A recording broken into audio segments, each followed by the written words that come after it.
Aujourd'hui, j'avais envie de vous parler de nos désirs, de tous ces désirs entre ceux qui sont avouables, ceux qui sont inavouables, qui nous montrent à quel point nous ne sommes pas du tout aussi libres que ce que nous pouvons imaginer. Alors pourquoi je vous dis ça? C'est parce qu'en fait, nos désirs, c'est comme s'ils étaient normés, comme s'ils étaient acceptables ou inacceptables, comme s'ils étaient avouables ou non.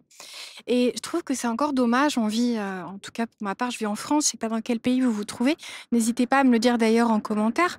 Mais ce qui est important, c'est de se dire que aujourd'hui, on a encore cette impression, et c'est pas une impression, c'est une réalité dans beaucoup de relations qu'on entretient, en tout cas, de ne pas pouvoir réellement parler de soi, parler de ses envies, parler de ses projets, parler de ses aspirations, parce qu'on est jugé.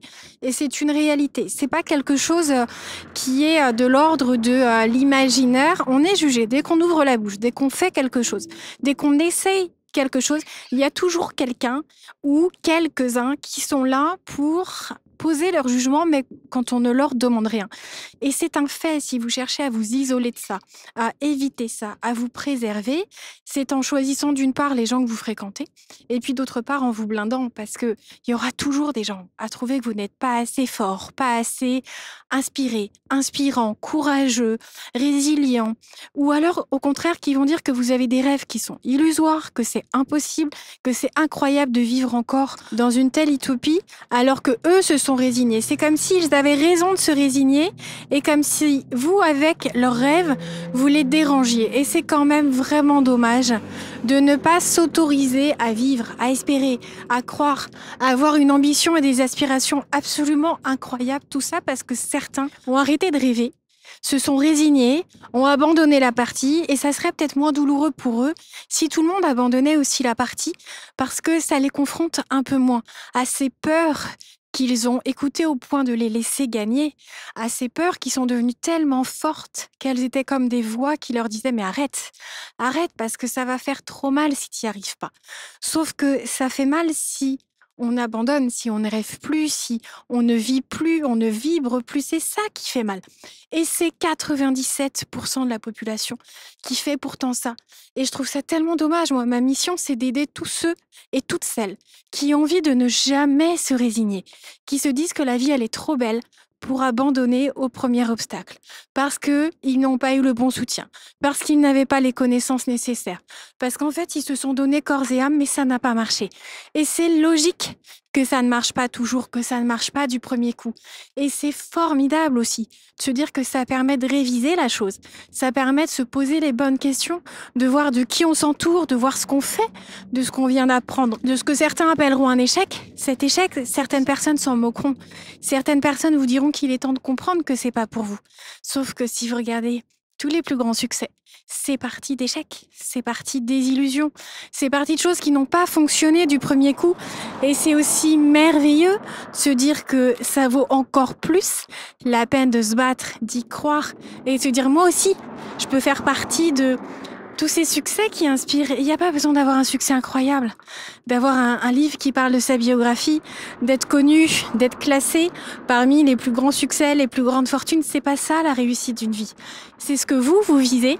Ce sont ces aspirations qui vous appartiennent et que les gens jugeront forcément. Alors, est-ce que vous ferez partie de ceux qui abandonneront parce que vous prenez un risque d'être jugé, celui d'être jugé peut-être trop ambitieux ou d'avoir des critères matériels, des critères de vie, des critères de style de vie qui ne correspondent pas aux gens qui vous entourent?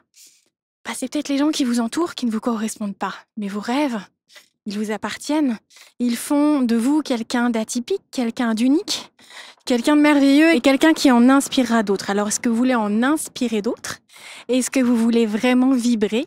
Est-ce que vous voulez vraiment vous passionner pour un projet qui occupera vos pensées, qui occupera vos heures, vos journées, mais qui peut aussi laisser la place à tout cet équilibre de vie dont on a tous et toutes besoin au quotidien.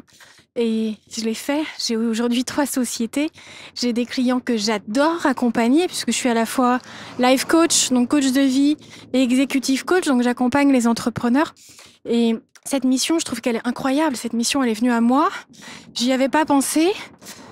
Et puis ça s'est fait assez naturellement, c'est parti de choses incroyables. Si vous n'avez pas découvert mon parcours, je vous invite à le découvrir via le podcast Challenge Yourself, le podcast où je raconte en premier épisode mon histoire. Et je vais pas vous la refaire, sinon ça va durer 25 minutes de plus. Mais c'est important de se dire qu'on choquera tout le temps quelqu'un, on décevra tout le temps quelqu'un, on surprendra beaucoup de personnes. Hello! Mais ce qui compte, c'est d'être soi. C'est de s'écouter, c'est de jamais se résigner, c'est de jamais abandonner ses rêves. C'est toujours se dire qu'on a le droit à ça et que c'est comme ça qu'on va se définir, se modeler, se sculpter, apprendre de soi, sur soi, et pour ceux qui nous entourent et qu'on aime. Alors si vous êtes prêts à ça, et même si vous avez envie d'aller plus loin et que je vous aide à le faire, j'en serais ravie parce que je peux vous assurer que j'ai un optimisme et un enthousiasme absolument débordant.